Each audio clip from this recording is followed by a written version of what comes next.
Bismillahirrahmanirrahim. Assalamualaikum warahmatullahi wabarakatuh.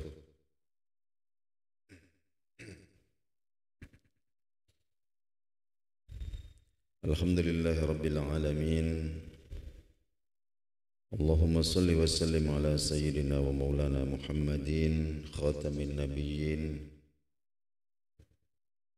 wa ala alihi wa ashabihi ajma'in, amma ba'du. Ma'asyiral muslimin wal muslimat rahimakumullah. Alhamdulillah, subuh hari ini Allah Subhanahu wa taala dengan taufik dan rahmatnya kepada kita sekalian, kita kembali dikumpulkan dalam majelis yang baik ini. Kita masih ada pada pembahasan hadis yang ke-38. Subuh kemarin kita sudah kaji tentang pengertian wali Allah Subhanahu wa taala. Jadi wali Allah Subhanahu wa taala itu tidak lain dan tidak bukan adalah orang mukmin yang bertakwa kepada Allah Subhanahu wa taala.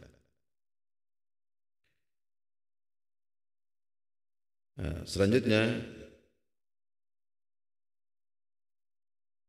afdhalul a'mal wa ahabbuha ila Allah taala adaul faraid. Bahwa amal yang paling disenangi Allah Subhanahu wa taala itu adalah adaul faraid, menunaikan kewajiban-kewajiban. Jadi apa yang telah difardukan kepada kita, nah itulah amal yang paling afdol dan paling disenangi Allah Subhanahu wa taala. Wa ruwiya an Umar bin al-Khattab radhiyallahu anhu.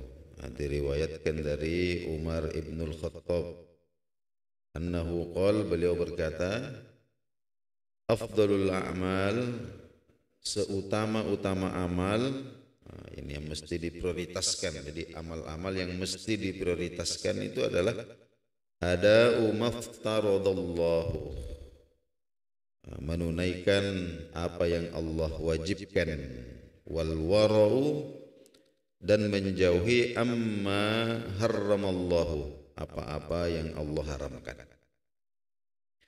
Wasidqun niyah fima indallahi ta'ala, dengan niat yang ikhlas semata-mata mengharapkan apa yang ada di sisi Allah Subhanahu wa ta'ala. Wa minal faraidil muqarribah ila Allah ta'ala, dan jangan sampai dilupakan bahwa di antara kewajiban-kewajiban yang cepat sekali mendekatkan seorang hamba kepada Allah itu adalah adlur ra'i fi ra'iyatih, adilnya seorang pemimpin kepada rakyatnya. Sawaun kanat ra'iyatan ammah, baik itu ra'iyah ammah, jadi kepemimpinan yang sifatnya umum, ya, kal hakim, ya, seperti penguasa, katakanlah penguasa pemerintahan, ya, yang menjadi pelaksana undang-undang, mulai Pak Lurah sampai Pak Presiden. Ini namanya kepemimpinan umum. Au ra'iyatan khassatan, atau kepemimpinan yang sifatnya khusus, ya, contohnya seperti ka'adli ahadin nasi fi ahlihi wa waladihi, ya, seperti adilnya seorang suami kepada istri dan anak-anaknya. Nah, ini kewajiban bersifat adil, dan sifat adil pada diri seseorang ini sangat cepat pengaruhnya untuk mendekatkan diri seorang hamba kepada Allah Subhanahu wa taala. Poin selanjutnya adalah min adail faraid tarkul ma'asi. Termasuk bahagian dari kewajiban, termasuk bahagian dari kewajiban yang tidak terpisahkan dengan melaksanakan perintah, melaksanakan kewajiban adalah meninggalkan maksiat. Meninggalkan maksiat.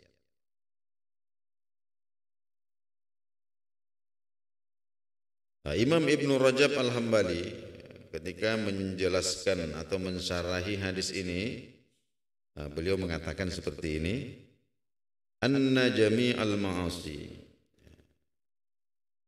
pada hakikatnya semua bentuk maksiat itu muharabatun lillah. Hakikatnya adalah pernyataan perang kepada Allah Subhanahu wa taala. Dan beliau mengutip ucapan seorang tabi'in yang bernama Al-Hasan bin Adam, fa inna man asallaha, sesungguhnya siapapun yang bermaksiat kepada Allah, faqad harabahu, sama dengan menyatakan perang kepada Allah. Namun kullama kana zambu akbah kanatil muharabatu lillahi asyaddah. Semakin besar, semakin besar dosa itu, maka semakin keras juga level pernyataan atau maklumat perangnya kepada Allah Subhanahu wa taala. Oleh karena itu sammallahu taala ukalatar riba wa qutta'at tariq muharabina lillahi ta'ala wa rasulih. Oleh karena itu dalam Al-Quran Allah Subhanahu wa ta'ala menyebut orang-orang yang terlibat dalam transaksi riba, kemudian qutta'at tariq, perampok, penyamun di tengah jalan, pembegal. Ini dalam Quran Allah menyebut mereka ini sebagai muharibina lillahi ta'ala wa rasulih. Ini orang-orang yang memerangi Allah dan Rasulnya. Kenapa? Li'azami zulmihim, karena tingkat kezaliman dan kerusakan yang mereka timbulkan kepada umat manusia ini sangat besar. Jadi li'izami zulmihim liibadihi wa sa'ihim bil fasadi fi biladi. Jadi tingkat kerusakan yang disebabkan oleh dosa riba, kemudian membegal orang di tengah jalan ini dampaknya besar sekali untuk umat manusia. Poin selanjutnya adalah at-taqarrubu ilallahi ta'ala bin nawafil. Jadi mendekatkan diri kepada Allah Subhanahu wa taala dengan ibadah-ibadah atau amalan-amalan yang sunnah. Wa kaffun nafsi an daqaiqil makruhat, serta sedapat mungkin menghindari hal-hal yang makruh. Jadi tidak melakukan hal-hal yang makruh kecuali dalam keadaan terpaksa. Contohnya makruh itu adalah seperti minum berdiri. Banyak contohnya makruh, minum berdiri, kemudian berselonjor atau menjulurkan kaki ke arah kiblat dan lain-lain sebagainya. Nah, tapi yang penting untuk dicatat bahwa semua ini, jadi mendekatkan diri kepada Allah Subhanahu wa taala dengan amalan-amalan sunnah, itu la yahsulu illa ba'da ada'il faraid. Harus didahului dengan menunaikan kewajiban-kewajiban. Jadi prioritaskan kewajiban-kewajiban kita, barulah kemudian kita terjun di medan amalan-amalan yang sunnah. Selanjutnya Atharu mahabbatillahi fi waliyih. Nah, ini tentang asar atau pengaruh cintanya Allah kepada walinya. Jadi ketika seseorang ini sudah sampai pada level kewalian, jadi al-mu'minun at-taqi, menjadi orang-orang mukmin yang bertakwa kepada Allah Subhanahu wa taala, itu pasti ada pengaruh ya dari cintanya Allah kepada walinya tersebut. Nah, yang menarik di sini adalah penggalan hadis yang ke-38 ini. Ya, fa idza ahbabtuhu kuntu sam'ahu alladhi yasma'u bih. Nah, di sini Allah Subhanahu wa taala sebutkan bahwa ketika aku mencintai seseorang, kata Allah, ketika aku cinta pada seseorang, kuntu sam'ahu, maka aku akan menjadi pendengarannya, alladzi yasma'u bihi, yang ia mendengar dengannya, yang ia gunakan untuk mendengar. Wa basarahu, dan aku akan menjadi penglihatannya, alladzi yubsiru bihi, yang ia melihat dengannya. Wa yadahu, dan aku menjadi tangannya, allati yabtishu biha, yang dia memegang dengannya. Wa rijlahu, dan aku menjadi kakinya, allati yamshi biha, yang ia melangkah dengannya.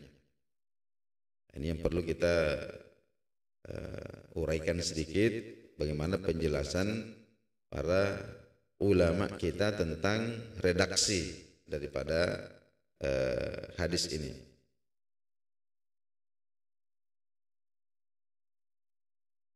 Kita sebutkan salah satu yang disebutkan oleh Imam Ibnu Rajab Al-Hambali. Wal muradu min hadzal kalam, dimaksud ungkapan di atas itu adalah annaman, sesungguhnya seorang hamba, ijtahada, yang bersungguh-sungguh bittaqarrubi ilallahi, mendekatkan dirinya kepada Allah, bil faraid, ya, dengan menunaikan apa-apa yang Allah wajibkan kepadanya, ya, menunaikan apa-apa yang Allah wajibkan kepadanya. Tsumma bin nawafili, kemudian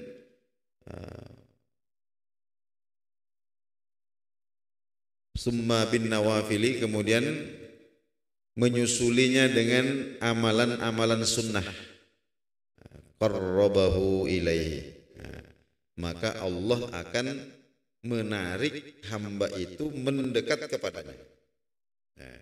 Jadi kita ini kan hanya berusaha untuk mendekat kepada hadrat Allah Subhanahu wa taala.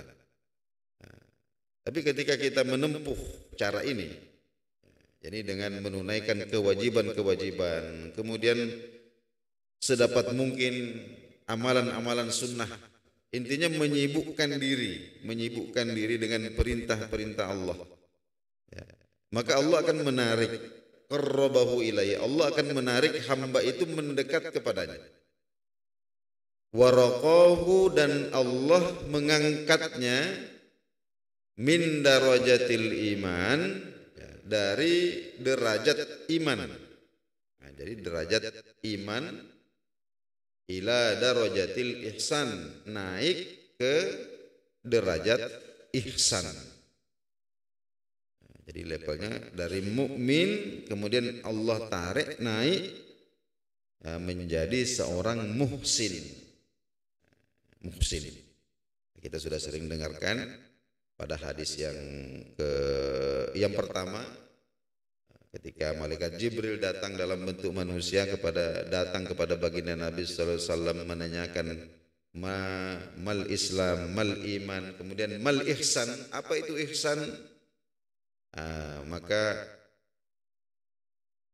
Nabi SAW mengatakan, anta abudallaha ka'annaka tarahu.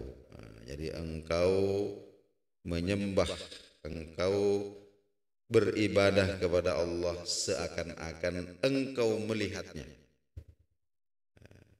Fa illam takun tarahu, dan jika engkau tidak bisa melihatnya, fa innahu yaraka, maka sesungguhnya Allah melihatmu. Jadi ketika Allah Subhanahu wa taala menaikkan level seorang hamba dari derajat iman, dari mukmin diangkat menjadi muhsin, naik derajatnya menjadi derajat ihsan, fayasiru ya'budullaha alal hudur wal muraqabah.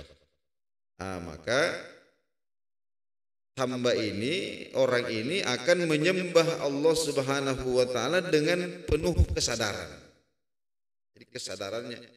Jadi bukan lagi bukan lagi akalnya, bukan lagi refleksnya yang menuntun dia, tapi betul-betul dipenuhi oleh al-hudur wal muraqabah. Jadi hudur, jadi perasaan Allah hadir, ya, wal muraqabah, dan merasa diawasi, ka'annahu yarahu, seolah-olah dia melihat Allah. Jadi fayamtali'u qalbuhu, hatinya ini kemudian dipenuhi bima'rifatillahi ta'ala, dengan ma'rifat. Jadi pengetahuan yang sebenarnya tentang Allah Subhanahu wa ta'ala, wa mahabbatih, cinta, wa azamatih, pengagungan, wa khaufihi, ya, takut, wa mahabbatih, wa muhabbatihi, bercampur gentar. Ya, jadi ada cinta, ada pengagungan bercampur dengan rasa takut, rasa gentar. Ya.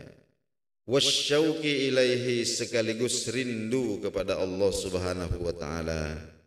Hatta yasira hadzal ladzi fi qalbihi minal ma'rifah, ya, sehingga ma'rifat yang Allah anugerahkan di dalam hati hamba itu musyahidan lahu bi'ainil basirah, itulah yang menyaksikan bi'ainil basirah, dengan kejernihan pandangan mata hati.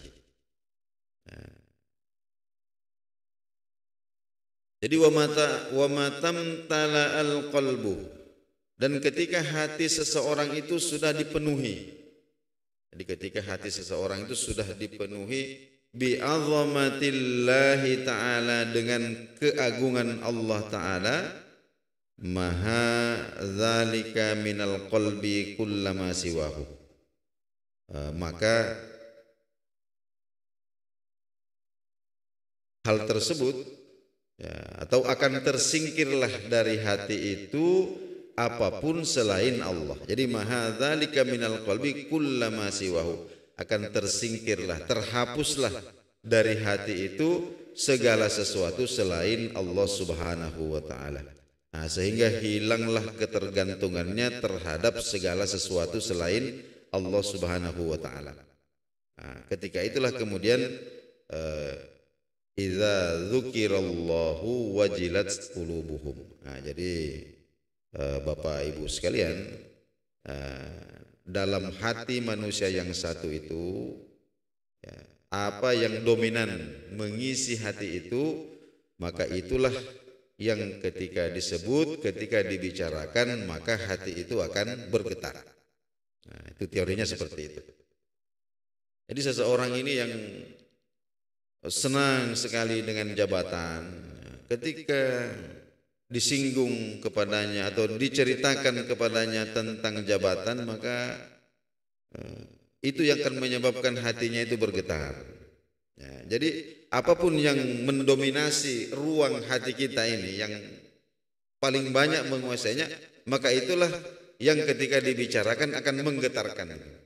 Jadi begitu juga seorang hamba, ketika hatinya itu sudah dipenuhi, ya, dengan keagungan Allah Subhanahu wa taala, maka itulah yang ketika dibicarakan akan menggetarkan. Jadi begitu juga seorang hamba, ketika hatinya itu sudah dipenuhi, ya, dengan keagungan Allah Subhanahu wa taala, maka itulah yang ketika dibicarakan akan menggetarkan. sudah dipenuhi atau dikuasai oleh pengagungan kepada Allah Subhanahu wa taala, maka ketika dia mendengarkan nama Allah dibicarakan atau dia menyebut-nyebut nama Allah, maka itulah yang akan menggetarkan hatinya. Walam yabqa lil 'abdi syai'un min nafsi wa hawahu. Dan ketika itu syahwat-syahwat pribadinya itu sudah tidak ada lagi. Jadi dia sudah tidak punya keinginan yang sifatnya itu pribadi. Ya, jadi wala iradata, dia sudah tidak punya keinginan apa-apa illa ma yuriduhu minhu maulahu, kecuali apa yang diinginkan Allah kepadanya. Jadi dia hanya memperhatikan apa yang Allah inginkan kepada diri saya pada waktu seperti ini. Ya. Jadi begitu bangun itu yang memenuhi pikirannya itu bukan saya pingin ini, saya pingin itu, saya pingin, tidak. Tapi yang memenuhi pikirannya itu adalah apa yang diinginkan Allah kepada saya di pagi hari seperti ini, di subuh hari seperti ini, di siang hari seperti ini. Fahina idzin, maka dalam kondisi seperti itu la yantiqul abdu, tidak lagi seorang hamba itu berbicara illa bidzikrih, kecuali untuk mengingat Allah.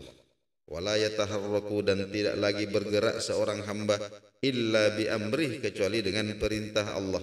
Fa inna taqa, ketika dia berbicara, nataqa billah, maka dia berbicara dengan Allah. Wa in sami'a, ketika dia mendengar, sami'a bihi, maka dia mendengar dengan Allah.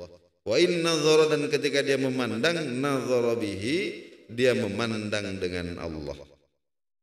Fa hadzal muradu bi qaulihi kuntu sam'ahu alladhi yasma'u.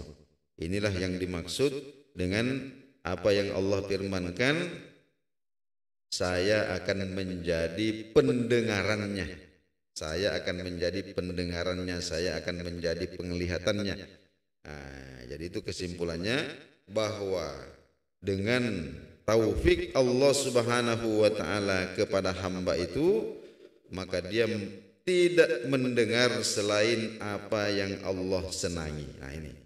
Jadi dia tidak mendengar selain apa yang Allah senangi. Tidak melihat selain apa yang Allah ridhoi. Tidak memegang, tidak melangkah selain apa-apa yang Allah Subhanahu wa taala ridhoi. Jadi bukan berarti Allah kemudian menjadi telinganya. Secara fisik itu tidak seperti itu. Jadi waman asyara ila ghairi hadza. Jadi barang siapa yang menafsiri hadis ini selain dengan makna seperti ini. Contohnya, ada yang menjelaskan bahwa ini ilhad, minal hulul, bahwa ada orang sebut manunggaling kawula Gusti. Jadi menyatunya hamba dengan Tuhan. Ya. Ada juga istilah al-ittihad. Al-ittihad itu